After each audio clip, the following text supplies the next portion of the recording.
আসসালামু আলাইকুম, আমি এজে শরীফ। অনেকদিন পরে একটা ভিডিও নিয়ে হাজির হয়েছি আপনাদের সামনে। ভিডিওটি একটু লাইক কমেন্ট শেয়ার করে দিয়েন। জানি শেয়ারের মধ্যে অনেকে কমেন্টের মধ্যে অনেকে গালাগালি করতে পারেন, অনেকে আমারে আজকের ভিডিওর কথা শোনার পরে বলতে পারেন যে আওয়ামী লীগের দালাল নাকি। হইতে পারে, তাতে আমার কিচ্ছু যায় আসে না। দেখেন, আমাদের 14 ফিরির মধ্যে একজন আওয়ামী লীগ নেই গিয়া। আমার বাবার ব্যাকগ্রাউন্ডে একটু জাইনা লিয়ান, যদি কারো সন্দেহ থাকে তাহলে পলাশ থানার মধ্যে আজি মেম্বর করলে এমন লোক চিনে না, খুব কম আছে। আজি মেম্বরের কথা বললে আপনারা হয়তো দেখায় দিব আমাদের বাড়িটা। আর আমার বাবা যদিও মূর্খ মানুষ আছিল, যেমন তেমন লিডার আছিল না, আল্লাহর রহমত ভালো লিডারই আছিল। যদিও আব্বার লাহাইন আমরা হইতে পারি নাই, আমরা 3 ভাইয়ের 1 ভাইও হইতে পারি নাই। তবে আমি একজন বিএনপির নগণ্য কর্মী, আমার বড় ভাইও বিএনপির নগণ্য কর্মী। তবে ছোটতে বড় হওয়ার পরে ছোটতে যে রূপকথার গল্প শুনতাম, বিএনপির কর্মী হিসাবে যে দাবি করি আজকে, হয়তো জিয়াউর রহমানের দ্বারা, আলাদা অন্যথায় বেগম খালেদা জিয়ার দ্বারা। কেন? ছোটতে শুনতাম যে আমার আব্বাই একটা কাহিনী কইতো যে জিয়াউর রহমান নাকি একদিন সিরা টুপি পইরা ইজতেমার মাঠে গেছিল। সৌদি আরবের বাদশা নাকি জিজ্ঞেস করছিল এটা কে? কয় বাংলাদেশের প্রেসিডেন্ট। বাংলাদেশের প্রেসিডেন্টও সিরা টুপি পরে? আর আমি নিজে একটা ইন্টারভিউর মধ্যে দেখছি, তারেক রহমান নিজে বলছে আমার বাবা আম করে ছোট কাপড়, মানে ওনার পুরান কাপড় কাইটটা ছোট করে করে দেওয়া দিছে পরার লাগে। তো এদের মধ্যে কত স্যাক্রিফাইস ছিল। আরেকটা জিনিস কি জানেন, আমি বেগম খালেদা জিয়ার অনেক পছন্দ করি, কারণ উনি একমাত্র দেশনেত্রী যিনি গত 15 বছর অনেক কষ্ট সহ্য করছে। কষ্ট সহ্য করার পরও একবারের জন্য বিদেশ নিজের চিকিৎসার লেগে যায় না। নিজের ছেলে একটা হারাইছে, আরেক ছেলের কোমর ভেঙে লাইছে, তারপরও দেশের মানুষের দিকে তাকাইয়া হাঙ্গামা দাঙ্গামা, হরতাল, মায়ের পিঠ, এগুলার থেকে একটু দূরেই রয়েছে। কিন্তু মাগার বিএনপির অন্য বড় বড় ওখানে যারা কথা কয়, বহু লিডার আছে যারা বিদেশে গিয়ে নাস্তা পর্যন্ত করতো, ট্যুরে যাইতো, চিকিৎসার নাম করে বহুত কিছু করছে। যাই হোক, অত গভীরে আমি যাইতাম চাই না, এর দূরে খালি কইতাম চাই যে বর্তমান বিএনপির যে অবস্থা, চাঁদাবাজি, হয়রানি, মানুষ যেই পরিমাণ মানে হয়রানির শিকার হইতেছে। বিএনপি যদি তত্ত্বাবধায়ক সরকার আর এই যে বলে যে জানুয়ারি মাসের পরে, ডিসেম্বরের পরে জুন জুলাই, বা যদি আরেক বছর তত্ত্বাবধায়ক সরকার থাকে, তাহলে আমার মনে হয় বিএনপি ডাকে আওয়ামী লীগের মতো ফসায় দেওয়া যাবে বিএনপিরে। কারণ বিএনপির কোনো ভালো লিডার নাই গিয়া। আর যেই কয়েকজন মিডিয়ার মধ্যে কথা বলে, মিডিয়ার লোকেরাও দেখেন কি একটা সুন্দর সুবিধা, যে কয়েকটা ছাগল আছে, এই কয়েকটা ছাগলরে নিয়েই প্রতিবার টক শো করে, প্রতিবার এগরে দাওয়াত নিয়ে মানে মজা নেয়। আগে ওবায়দুল কাদের নিয়ে যেমন আমরা মজা লইতাম, এমন একটা মজা লয় আর কি আমগোল লগে। কি এর লেগে এই যে জয়নাল এই যে ফজলুর রহমান যে একজন এক মুক্তিযোদ্ধার চেতনায় ওবায়দুল কাদেরে মুক্তিযোদ্ধার চেতনা করতে করতে হাসিনার ইন্ডিয়া বাড়াইছে। বর্তমানে উনি একজন বাড়াইছে মুক্তিযোদ্ধার চেতনা নিয়ে। মুক্তিযুদ্ধ আমরা দেখি নাই, কিন্তু মুক্তিযোদ্ধার অসম্মান করি না, কিন্তু যেই মিলে মুক্তিযোদ্ধার চেতনা টানি শুরু করছে, আমার কেড়ে জানি ভয় হয়, মানে একটু ডর লাগে আমার বিএনপির নাকি আবার ইন্ডিয়া বাড়ায় এই মুক্তিযোদ্ধার চেতনা করতে করতে। এই ফজলুর রহমান এই কুলাঙ্গার কয়েকদিন আগে মাত্র হুজুর ঘরে মানে হুজুরের বউ করে কইছে হুজুর ঘর সন্তান যাতে পেটে না ধরে। আমি হয়তো কথা ওইরকম ভালো করে গুছায় বলতে পারি না, কারণ আমি আপনাদের মতো তো শিক্ষিত না, কিন্তু আমার ক্ষুদ্র জ্ঞানে ক্ষুদ্র মাথায় যেই কথাগুলো ধরে ওইগুলো আমি বলি। আমার মনের মানে ক্ষোভটা প্রকাশ করি। এর থেকে আরও ভালো লাগতে পারে, কেউর কাছে ভালো নাও লাগতে পারে। কয়েকদিন আগে আমরা যখন ছোটো থাকছিলাম, বিশেষ করে আমি ছোটো আসছিলাম বালা, তখন মানে আমগর হুজুররা, আমি মাদ্রাসার ছাত্র, আমগর হুজুররা বা আব্বা একটা কথা কইতো যে বিএমপি আইলে হুজুরগুলো লেগে প্লাস পয়েন্ট, এরা কথা বলতে পারে, এরা মানুষের কাছে যাইতে পারে, ইসলামের কোনো কাজের মধ্যে বাধা না। কিন্তু ওহনের যে অবস্থা, আল্লাহ আল্লাহ আল্লাহ আল্লাহ মাফ করো, মানে মাঝে মাঝে মনে হয় যে কি লেগে এই দেশেও জন্মগ্রহণ করে কি পাপ করলাম নাকি, এই জিনিস মনে হয়। হুজুর ঘরে যাতে পেটের মধ্যে না ধরে এটার সাজেশন দিতেছে আরেক মূর্খের ঘরের মূর্খ। কি কইব না কইব মুক্তিযোদ্ধার চেতনা লইয়া। ডাক্তার ইউনূস সাহেবরে নোবেল পাইছে, উনি কয়েকদিন লেখাপড়া করলে নোবেল পাইব। কি কইতেছে? যেইটা মন চাই এটাই কইতেছে।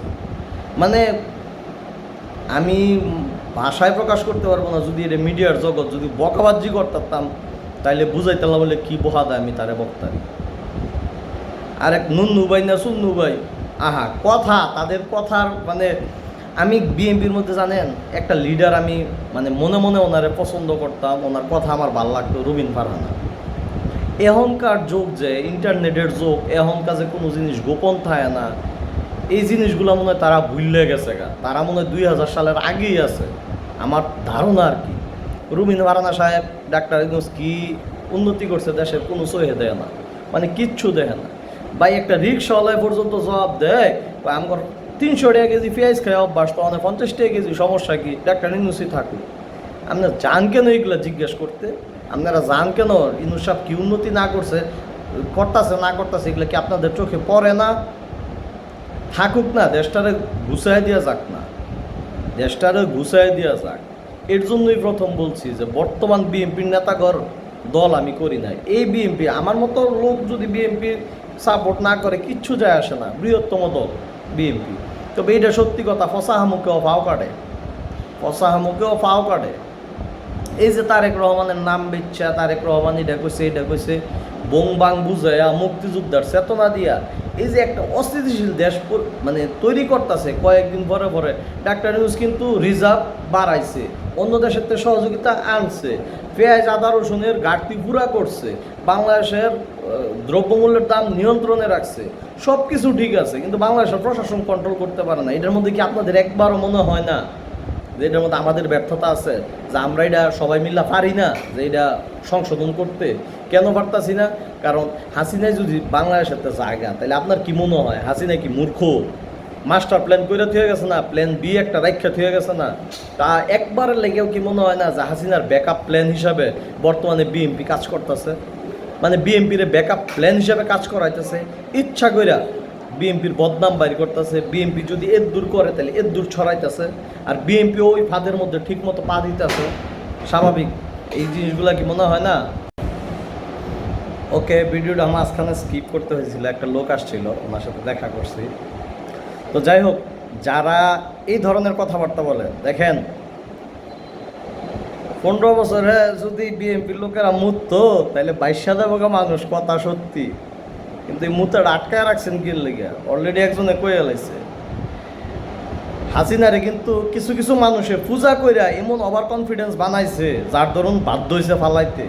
তো সুতরাং আমগো তারেক বাইরে আর আপনারা এই ওভার ফার্ম মাইরেন না, ওভার ইয়া করেন না।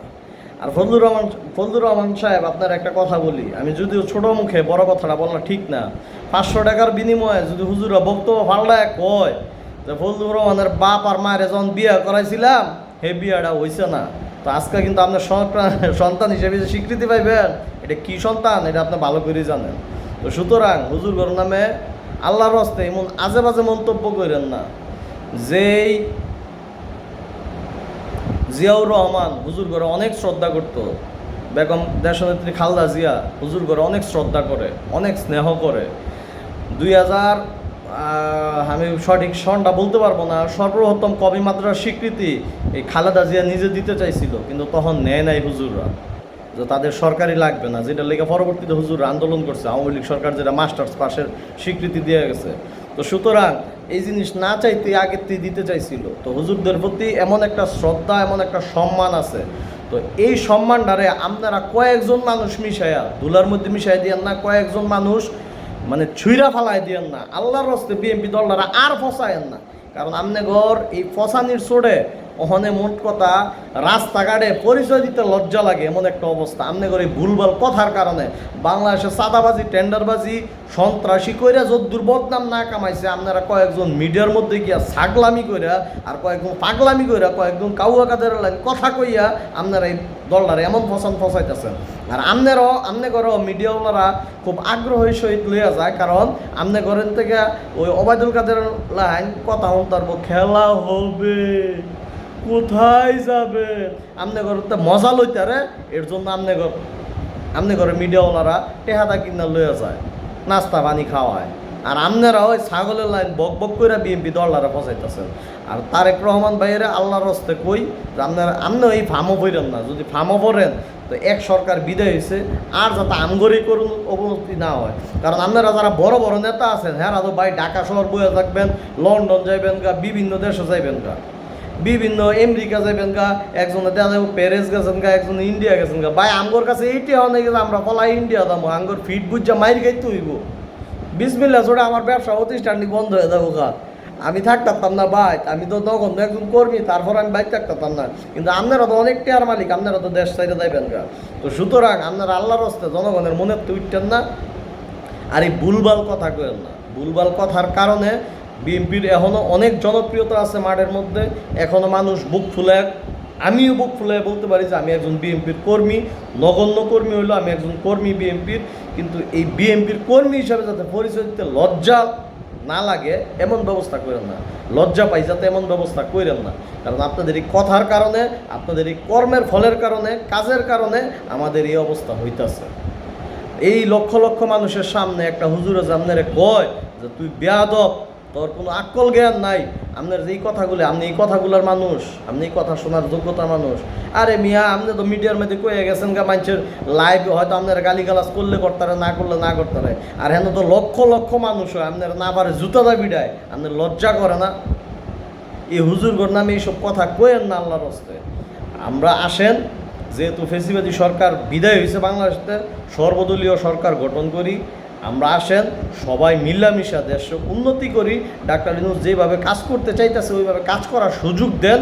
আমরা আসেন সবাই মিলে সহযোগিতা করি, তাইলে এই দেশের মধ্যে শান্তি বই আনবো। আপনার কী মনে হয় টাকা ছাড়া একটা দেশ চলতে পারে? ডাক্তার ইউনূস এই কয়েকদিনের মধ্যে কী পরিমাণ রিজার্ভ বাড়াইছে চিন্তা করছেন 10 মাসের মধ্যে? এটা কি আমি আর আপনি হইলে পারতাম ভাই? আদৌ কি সম্ভব? দেশের এই আইন শৃঙ্খলা বাহিনী শুধু ইউনূসের কথা শুনতেছে না, ডাক্তার ইউনূসের কথা। আদার যে সিন্ডিকেট আছে, কাঁচামালের বাজার আছে, মানে চালের বাজার আছে, পেঁয়াজ, আদা, রসুন, তরি তরকারি যা কিছু আছে, এই বাজার কি নিয়ন্ত্রণে রাখা আমার আর আপনার জন্য সম্ভব?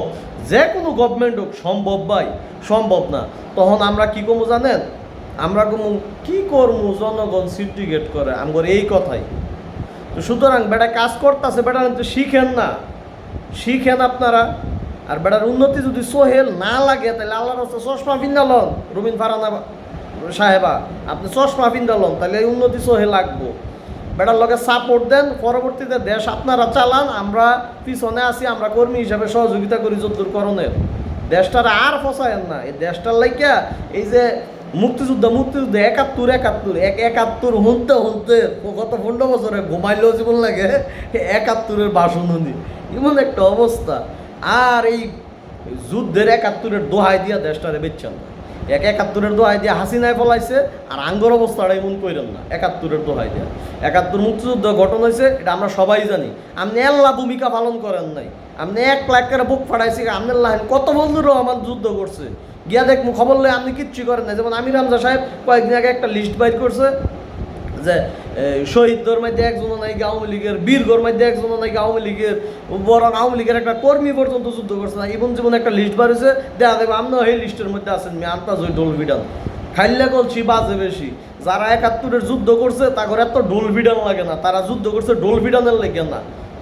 যদি ডোল ফিডানের হইতো তাহলে বর্তমানে যে ছাত্ররা যাগর চোখ নাইগা পাও নাইগা তারা সবচেয়ে বেশি ডোল ফিডাই লইলে, তারা সবচেয়ে বেশি করে লইলে আমি এটা মরে গেছি গা, আমার ভাই মরে আছে গা, আমার ইমুক মরে আছে গা, ইমুক করে না, কেউ স্বীকারই করে না, কেউ কইতেই চায় না যে আমরা দেশের লেগিয়া দেশের অবদান করছি, দেশের লেগে করছি, আল্লাহ দেখছে এরা একর দাঁড়ানো হইলো। আর আপনার 71 গোটায় আর এই বাবা 24-এর মধ্যে তো এমনি 1400-1500 মানুষ মরে নাই, এমনি মানুষের হাত পা জায়গা নাই, মানুষ চোখ কানা হয়ে জায়গা নেই, শুধু তো মানুষের এত ক্ষয়ক্ষতি হয় নাই। আপনার তো কোনো সন্তান হারাইছেন, আপনি 71-এর মধ্যে আসছিলেন, আপনার একটা সন্তান দিতেন, আপনি একদিন যাইতেন, আপনি 71-এর মধ্যে আপনি বড় বড় কথা কইতেন, আপনি রাস্তাতে হাট টানলেন না, আপনি 2 দিন যাইতেন, মিটিং নিছিল কই মিয়া? এত ফাঁকনা কথা কইেন না, আল্লাহর রাস্তা দেশটারে শান্তি মতো চলতে দেন। আপনি করলে গিয়া আমগর বিএনপির বদনাম, আপনারা বড় নেতা, আপনার কথা শুনতে হয় না, আমগর রাস্তাঘাটে কথা শুনতে হয়। আমরা 3rd ক্লাস থেকে 1st ক্লাস মানুষের সাথে পর্যন্ত চলাফেরা করি। সবচেয়ে বেশি গবেষণা হয় চায়ের স্টলের মধ্যে বইয়া, যখন নাকি নিজেরা একটু কথা মূর্খ মানুষের বুঝান লাগে, মূর্খ মানুষের কথার উত্তর দেওয়া যায় না, এরা এমন প্রশ্ন করে। তো সুতরাং আপনি হয়তো এই সম্মুখীন হয়েছেন না। আমরা যারা চায়ের স্টলের মধ্যে বই, আমরা একটু হইলেও এদের কথার উত্তর দিতে হয়। তো আমগর কর্মকাণ্ডের লেগে যদি আমরা কথার উত্তর না দিতে পারি, এটা তো লজ্জিত আর কোনো কিছু করার নাই গিয়া। আজকে আপনার একটা সমাবেশ ডাক দিলে ওই সমাবেশের মধ্যে ভুয়া ভুয়া মিছিল উঠে, কি এর লেগে উঠে? আপনার কথার কারণে, নাইলে আমরা এই কথা শুনতাম না। আমরা ছোটো কর্মী, কিন্তু আমার দিলের মধ্যে লাগে। আজকে যদি বিএনপির নামে কিছু কয়, তাহলে কলজার মধ্যে লাগে। আমার বাপে মরার আগে পর্যন্ত কয়ে গেছে যে কোনোদিন যদি আওয়ামী লীগ সরকার জায়গা, তাহলে আমার কবরের সামনে গিয়ে কয়ে দিই যে আওয়ামী লীগ গেছে গা। এত ঘৃণা করতো আওয়ামী লীগরে। আর হে আওয়ামী লীগ গ্রহণে নিষিদ্ধ করবো, এটা আপনারা দেন না। হে আওয়ামী লীগের পক্ষটাই না আপনারা কথা কন, আওয়ামী লীগের সুর মিলে আপনারা কিছু নেতারা কথা কন, যারা নাকি আমগর এই জিয়াউর রহমানের পরিবারের, যারা খালদা জিয়ার, যারা জিয়াউর রহমানের, যারা তারেক জিয়ার নাম ডুবানোর লেগে এই কাজগুলা করেন। আল্লাহর রাস্তায় এই কথাগুলা কইেন না, এই কাজগুলা কইরেন না। আজকের মতো বিদায়। আসসালামু আলাইকুম।